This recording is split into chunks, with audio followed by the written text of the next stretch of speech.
Hello and welcome to a LEGO video. Yeah, we'll take a look at 71023, the LEGO Movie 2 minifigure pack. Now these have been out for quite a while now, but I still haven't had a look at them, and I still want to, give my opinion about this set. I'll say this right now, it's not as cool as the first movie set, but there's still quite a lot of nice stuff in here. Of all the figures, these are some of the spare pieces. There's some bow ties there, an extra microphone, so these are useful stuff. Quick look at the instruction sheet. We got 20 minifigures here. For some reason, some of them are just Wizard of Oz figures, and they have their own logos. It's not part of the movie, but they're in the movie. That's kind of weird.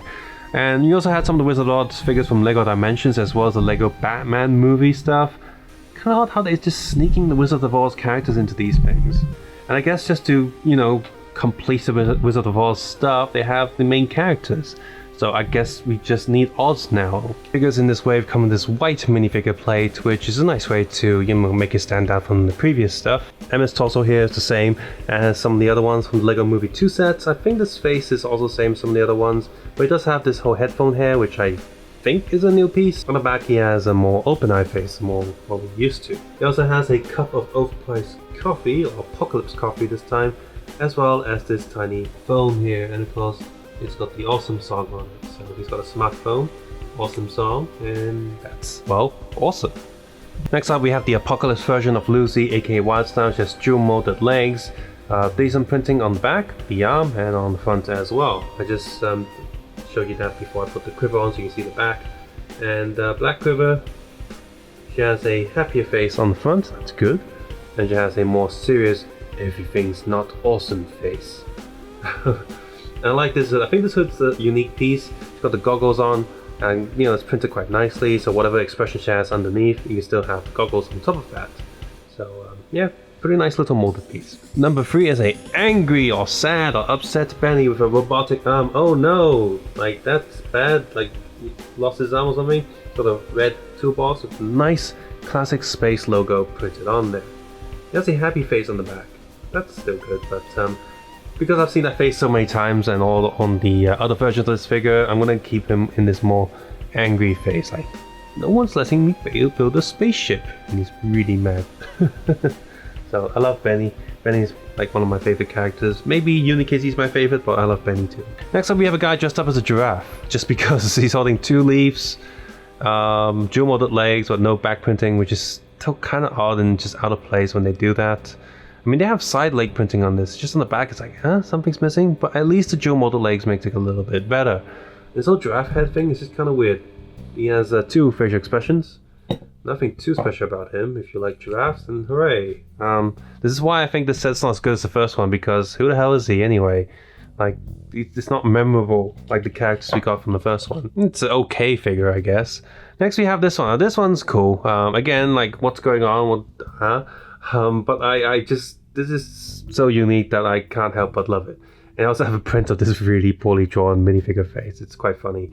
I also like how this sort of crayon piece is roughly the size of a real crayon. So it makes sense, like a kid cuts up a crayon and just stuck it on a Lego figure. Dual molded purple legs, that's very useful if you need parts.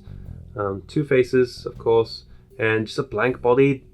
Very useful pieces for custom figures and stuff. So definitely consider picking it up for something like that. Next up we have the Apocalypse version of the cat lady, and my favorite cat where he just goes meow. Like a really deep voice. I love that. I love that joke in the first one, and when I repeat that joke in the second one, I still chuckled a bit. Here's a quick look at the back of her body. Viking-esque, but just sort of Mad Maxy Viking. Like they mixed the two. Pretty cool design, I guess. The cat with the little the neck thing and the spiky hair, it's just so charming and fun. I love it. I mean, I like cats, they're really cute and stuff, and having like an aggressive cat is just, oh look, he's trying to be mean. I like it a lot. Next time we have a green singing lady. I just can't remember who this is. I saw the movie, but yeah, again, another non-memorable character.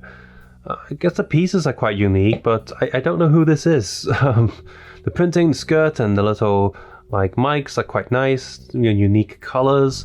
Maybe if you are making custom Peter Pan sets, you can use her like as part of the crowd, maybe. She comes with a little record disc. Next up we have another one of these really big head mascot people. His old like shirts and stuff reminds me of like a 7-Eleven employee. just the colors and stuff. But the watermelon itself is printed quite nicely, I guess, but it's just kind of weird.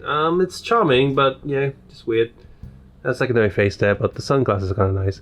And again, they put effort into giving him dual molded legs, white and pink. So kind of ice cream colors? That could be useful for something. But again, like, why? Why? Who is he? I don't get it. The big head mascot one, so far, I like the crayon one, but not really the others. Okay, just minor spoilers here, but next up we have Lucy in her real colors, I guess. Just all the way, the blue and purple. Quite nice. More of these microphones.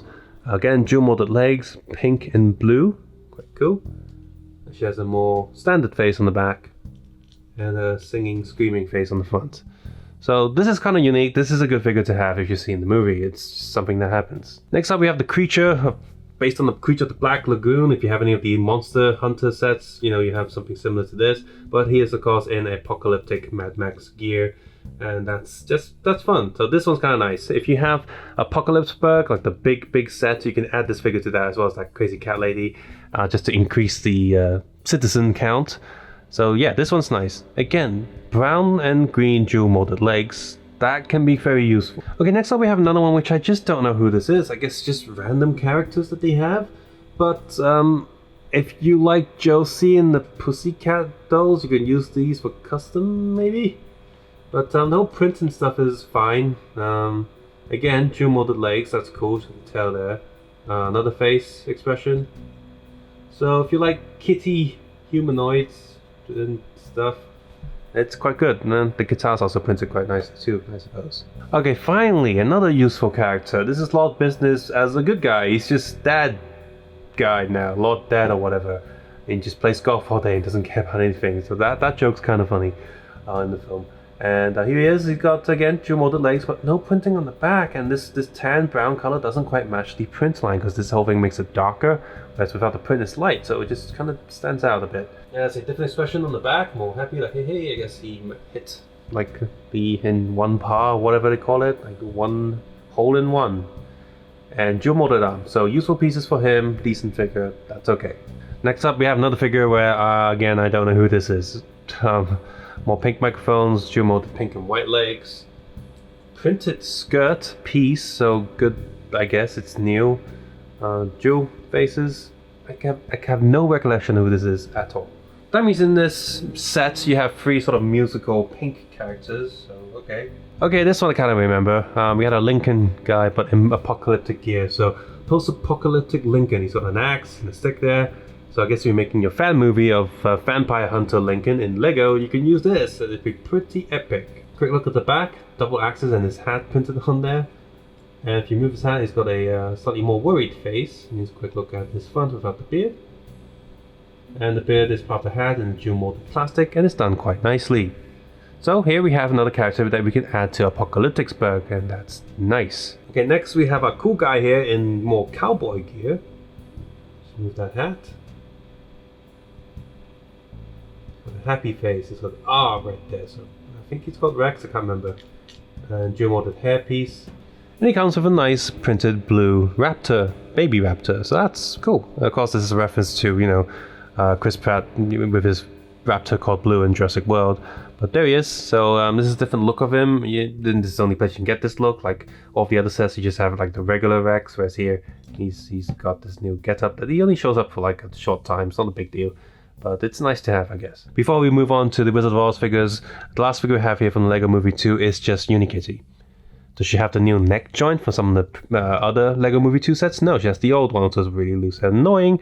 Is this a new special expression? No, not really. It's just Unikitty. The last 4 figures based on the Wizard of Oz does make this overall minifigure series in a better quality. I just think, like, overall, this series, if it's just the LEGO Movies 2 stuff, it's a bit lacking, and I guess they just didn't have enough characters or new characters for this set, or didn't want to, and they just had to fill up with something, and since they had nowhere to put the Wizard of Oz characters, they decided to put it in here. Even though I think that if LEGO were to release a Wizard of Oz set, like the Yellow Brick Road, or Oz's, like, his little, like, set piece, or the Witch's, like, throne room, there's enough Wizard of Oz fans still out there who would be interested in doing that. Maybe as a LEGO Ideas set, who knows.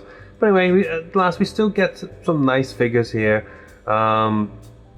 So Dorothy here, she has the dual molded legs, white and light blue, that's nice, and this whole skirt piece, it's made out of harder cloth, and you can see it like just popping up there, but it doesn't hinder articulation too much, so that's okay. Dual molded arms, pretty decent print, and let's just move her hair out the way. Her hair's a soft rubbery piece, which is a little bit annoying. Put that on there, but it's painted nicely, and she has her dog Toto, just there, as an accessory. Next we have the Cowardly Lion, and let's move his headpiece out the way. He's got a happy face. They also have a slightly worried face. I do wish that face was a little bit more scaredy, but it's okay. The rest of the figure's not too special, just very basic prints here and there. It's okay, it gets the message across, but I think it doesn't need to be too complicated because most of the details in his molded sort of lion hair. And he has a little trophy for bravery, of course. Next up we have the Scarecrow. This is quite nicely done. Even the hat's nearly molded, I think. They could have just easily gone with some accessories from the Batman Scarecrow, but they haven't done that.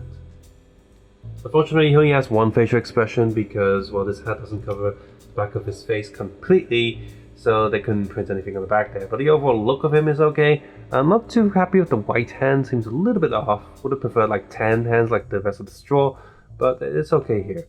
Oh, and he has a certificate of achievement, which is a useful accessory for many other figures if you need it. And finally, we have the Tin Man here, who's got 2 clock hearts. Ooh, scary. Actually a newly molded piece there. I've not seen too many of these heart-shaped studs before.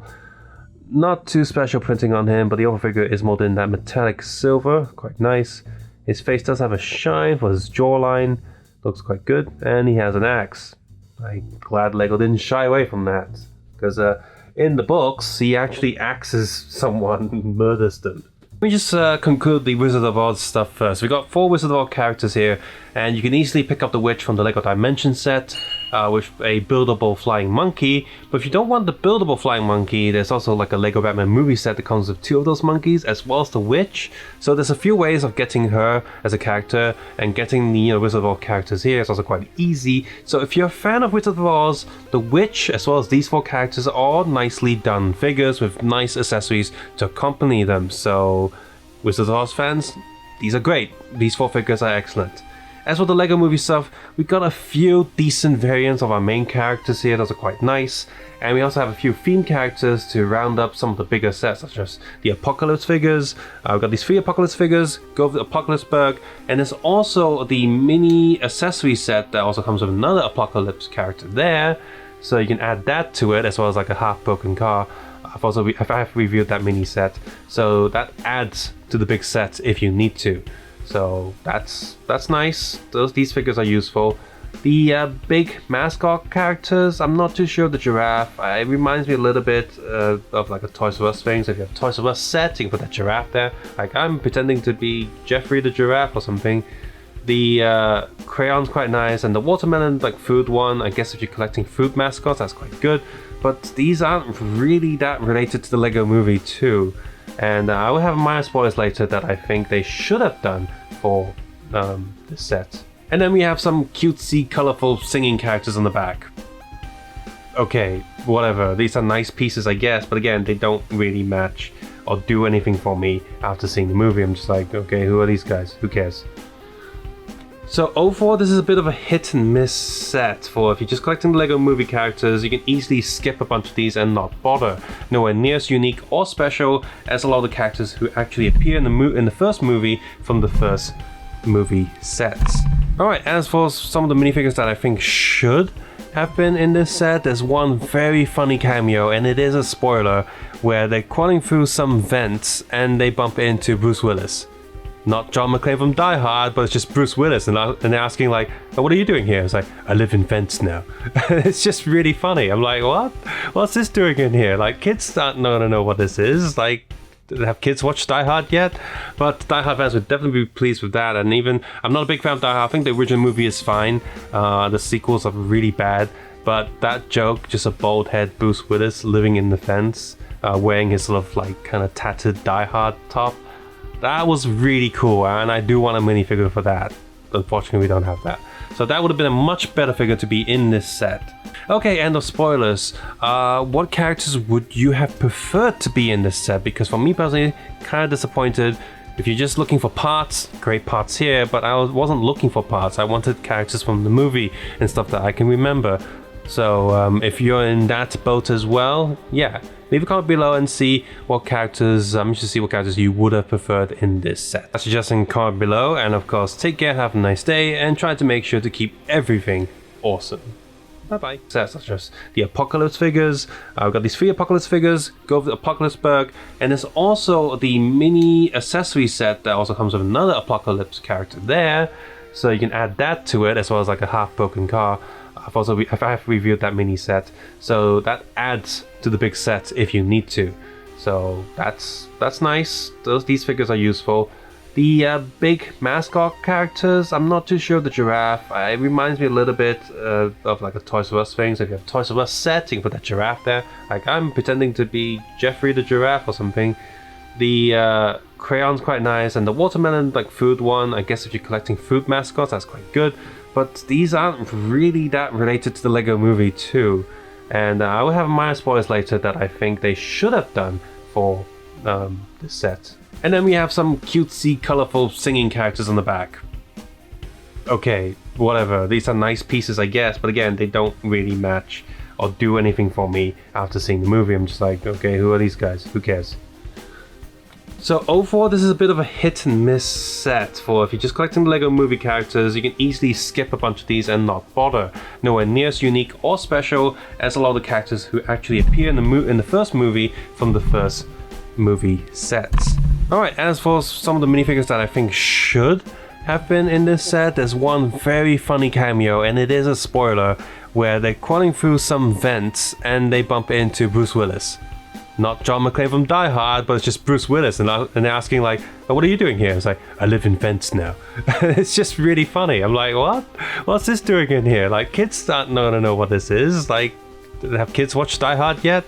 But Die Hard fans would definitely be pleased with that. And even, I'm not a big fan of Die Hard. I think the original movie is fine. The sequels are really bad. But that joke, just a bald head Bruce Willis living in the fence, wearing his sort of like kind of tattered Die Hard top, that was really cool, and I do want a minifigure for that. Unfortunately, we don't have that. So that would have been a much better figure to be in this set. Okay, end of spoilers. What characters would you have preferred to be in this set? Because for me personally, kind of disappointed. If you're just looking for parts, great parts here, but I wasn't looking for parts. I wanted characters from the movie and stuff that I can remember. So if you're in that boat as well, yeah, leave a comment below and see what characters, you would have preferred in this set. I suggest in comment below, and of course, take care, have a nice day, and try to make sure to keep everything awesome. Bye bye.